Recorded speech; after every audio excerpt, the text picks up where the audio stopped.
There is a pattern that most people never see. Organizations improve. Processes become efficient. Decisions become consistent. Performance increases. Everything looks correct. And yet, they still fail. Not suddenly, not dramatically, not in ways that trigger alarms, but quietly, gradually, almost invisibly. Not because something broke, not because someone made a mistake, but because everything kept working exactly as designed. The system performs, the metrics improve, the outputs align. And still, something drifts. What if the real risk is not doing something wrong, not making poor decisions, not failing to optimize, but doing everything right for too long? What if success itself contains the conditions for eventual failure? Not as an exception, but as a pattern. Context. We've been taught to believe. More data leads to better decisions. More analysis leads to better outcomes. More optimization leads to improvement. And when uncertainty exists, we are told to wait. Wait for more clarity. Wait for more validation. Wait for more certainty. And in stable environments, that's true. These principles work. They create structure. They reduce error. They improve performance. But in environments shaped by AI, those same principles start to behave differently.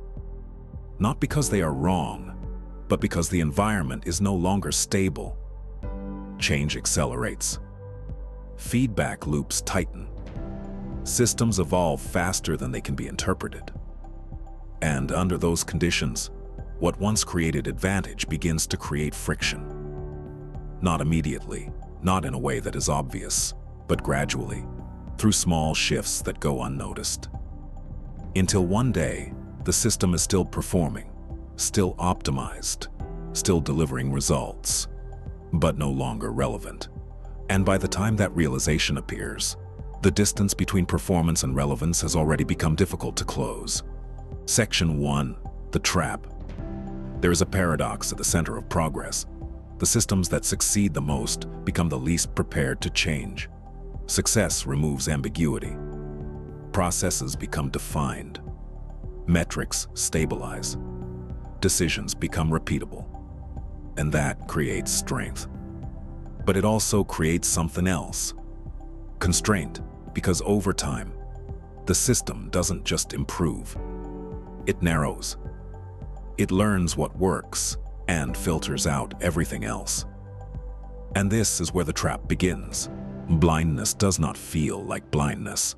It feels like focus. Section 2. The consistency loop. What works gets repeated. What is repeated becomes standard. What becomes standard defines what is considered correct. And once something is defined as correct, it stops being questioned, not because people are careless, but because the system is disciplined. This creates a loop: success to reinforcement, to standardization, to constraint.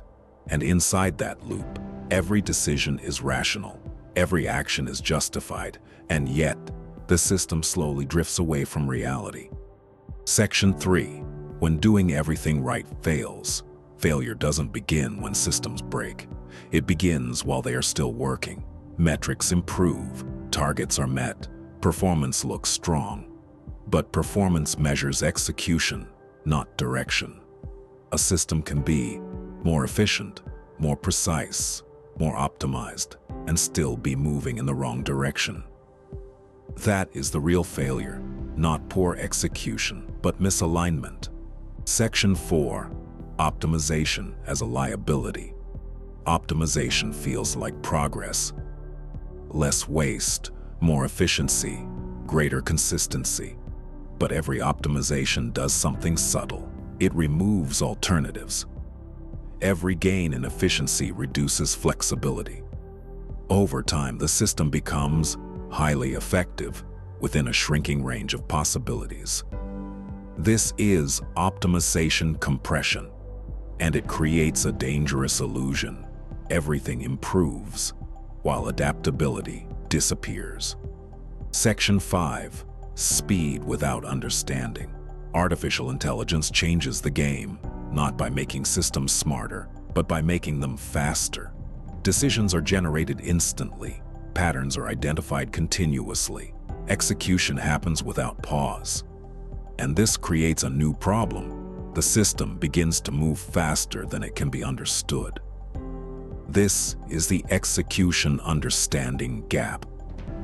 And when that gap widens, decisions still look correct, but no one fully understands what they're doing.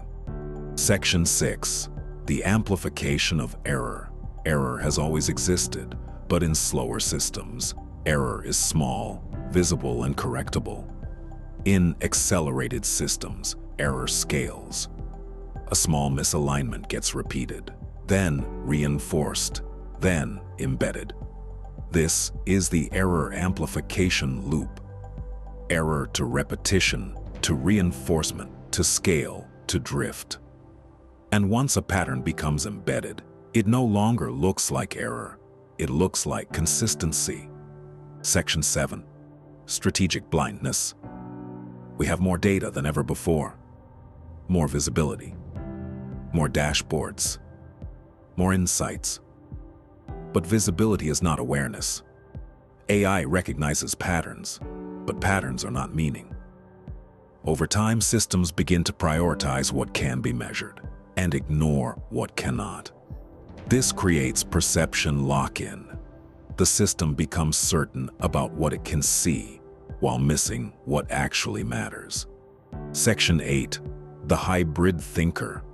This is where a different capability emerges. Not a role, not a title, but a way of operating. The hybrid thinker. Hybrid thinkers operate across two systems. The optimized system, where performance lives. The emerging system, where relevance is forming. Most people operate inside one. Hybrid thinkers operate across both. They don't ask, "Is this working?" They ask, "Where is this going?" They don't wait for certainty. They position early, before it's obvious. Section 9. Managing two realities. The future does not replace the present. It overlaps with it. You must perform today while preparing for tomorrow. Every decision now has a trade-off: performance versus optionality. Optimize too much, and you lose flexibility. Wait too long, and you lose position. This tension cannot be solved. It must be managed. Section 10. Timing and irreversibility. Most decisions are judged by correctness, but in dynamic environments, timing matters more. Waiting feels safe. More data, more validation, more certainty.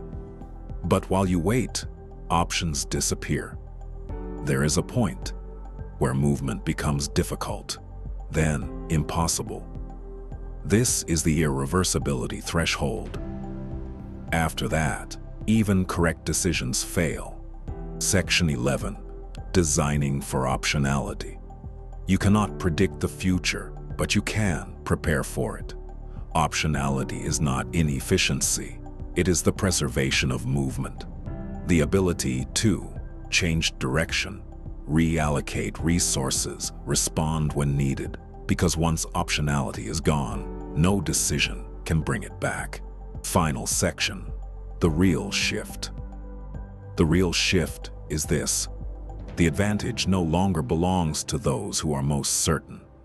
It belongs to those who remain able to move, not those who optimize the fastest, not those who execute the most efficiently, not those who appear the most aligned with current systems, but those who preserve the ability to adjust. To step outside a pattern before it becomes a constraint. To question a system before it becomes unquestionable. Because in environments that continue to evolve, certainty becomes fragile, and adaptability becomes power. Not loud adaptability, not reactive movement, but deliberate repositioning. The kind that happens before pressure forces it. Because in the end, systems will continue to evolve. They will become faster, more precise, more optimized, and most people will adapt to them seamlessly, efficiently, without resistance. They will operate inside systems that feel correct because everything functions. But a smaller group will remain aware, not outside the system, but not fully absorbed by it. They will continue to question what others accept. They will notice shifts before they are measurable. They will move before movement becomes necessary, not because they are smarter, not because they have better data, but because they choose. They choose to remain aware. They choose to remain flexible. They choose to remain capable of acting without certainty. And in that choice, something remains. Not optimized, not automated, not predefined, but intentional. And ultimately, human. A call to action. Now that you understand how value actually shifts inside systems, and how hybrid thinkers operate within that shift, the next step is learning how to position yourself inside it, deliberately.